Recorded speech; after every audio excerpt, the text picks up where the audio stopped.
Hey everyone, welcome back. I'm super excited to talk to you guys about this. I've been trying to find a way throughout the last week to fit this into a short video for you, but I'm literally so excited about this topic that I cannot find a way to condense it. So I've decided I'm just going to give you a high level overview, and then in the future, I'll break this up into like a mini series or something.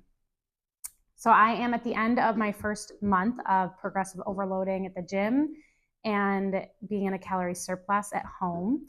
And I have seen some results, and I have never seen results before. So I wanted to give you a little insight into the things that worked for me in the hopes that if you've also struggled with this in the past, you can find something in this that will help you.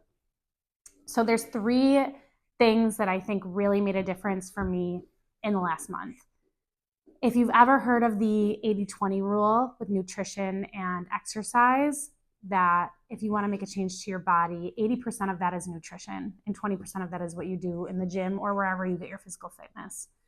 I do believe if you're just taking those two things into consideration, that is probably true. Nutrition is a huge thing, and it is one of the difference makers for me this time around. And I will talk about both of those things. But I think there's this other factor that kind of gets lost in there. And it's really, for me, what kept me going over the last month. And that is like the mental piece. There's a mantra that I've said to myself over and over again, and it has made a tremendous impact on my consistency. And that is do hard things.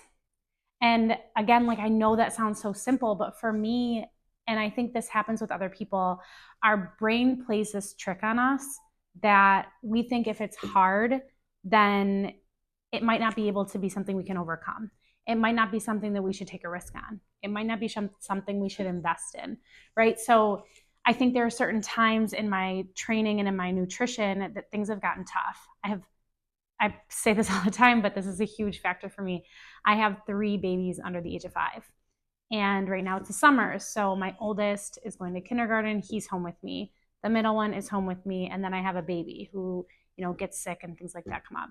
I have a significant other. We both have full-time jobs. There's just a lot of factors that come into play that make it very easy at certain times during my training to just say this is too much, or this is just not a good week, or maybe this isn't the right point in my life to really pick this up. And then I think to myself, sometimes you have to do hard things. Like people who are successful in their businesses or in whatever it is they want to be successful, you don't have to want to be successful in this category. This doesn't have to be a top 3 priority for you. It is for me. And so I have to push myself. You might not be in that arena for this, and that's okay. Like be successful in what you want to be successful in. But if you do, you're going to have to do hard things to get the results that you want. I don't want to get up and go to the gym at 5 a.m. And I fight demons from the time I decide I have to go the next morning at 5 until the time I get to the gym. I'm fighting demons the whole way. But I do it because if I don't do it then, I'm not going to get a chance to do it later that day. Whatever it is that your obstacle is at this point in time, having some sort of mantra that you can stick to remind yourself that you have to push yourself past certain points, that things aren't going to come easy, that it's not always going to feel like something you want to do. Just keeping that in mind, keeping that perspective, allowing myself to not want to do it, but still show up anyways, has been the difference between me being consistent and making it through a month and me not being consistent. And once the consistency comes, the habits start to come. And so things start to get a little bit easier. So I think that's like number 1 for me. The second thing is with progressive overload, which I've tried before in the past. I never tracked my weights, and tracking my weights has just been a huge thing for me this time. And that sounds probably pretty simple. Like I think a lot of people track their weights, but when I was going to the gym, and even now when I go to the gym, like I'm on a very short schedule because of my kids. I don't have that much time to be there, and I don't get to make it all the time. So if I'm home, I only have the weights I have. If I'm at the gym, I can use higher weights, but I'm typically like, I don't have 3 to 5 minutes to rest between sets. Ideally, that's what you would do. So I'm kind of moving at a quicker pace. And that was just another thing that I was like, I don't really have time for that. But now I do try and get at least 2 minutes rest between sets. And that's an easy time for me to pick up my phone and put my weights down. And that's done 2 things for me. 1, tracking my weight so I don't go back to a weight that I can't remember, right? So like I think of quad extensions all the time. I think I always went to the gym and put the machine on like 55 because I could never remember what I could do. And then I would go up a little bit if it was like easy, I'd, up the weight or whatever. And then I might not make it back to the gym in a couple of weeks. Then I was going to go back and I was going to set it at 55. So I was never going to progress in my weight. And then my training wasn't going to progress. I wasn't going to see muscle growth past a certain point. So tracking it has definitely allowed me to see growth and changes. Every single leg exercise, I'm touching weights I have never touched before in every category. And that's just from tracking it. But that's done a second thing for me that is also a little bit mental. My rule is once I hit 11, then it's time for me to go up in weight. So every single time I sit down, I have 11 in mind. I'm going to hit that 11. Whereas before it was like, I'm going to do 3 sets of 10, and then I'll just stop at 10 no matter how I feel. Now, if I get to 11 and I have more in me, I'm going to push through some more reps. But I'm definitely going to up the weight in between. And the goal is to not get to 11. But also in my head, it is because I want to go up in weight. So I'm constantly pushing myself. I'm going to failure way more times than I ever did before. So there's the mental aspect of if I make it there, I get to go to the next weight. And also there's accountability that when I sit down with that machine, I can check and see what I did last time. And I can, repeat that weight until I'm ready to go up. So that's the second.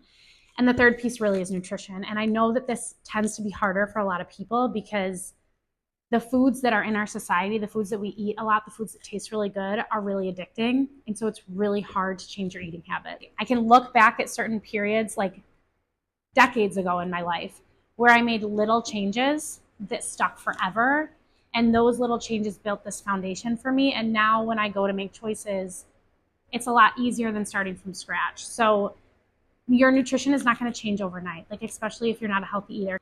I didn't start tracking my food at first. I just thought I'll just eat more food. I'll just eat healthier food.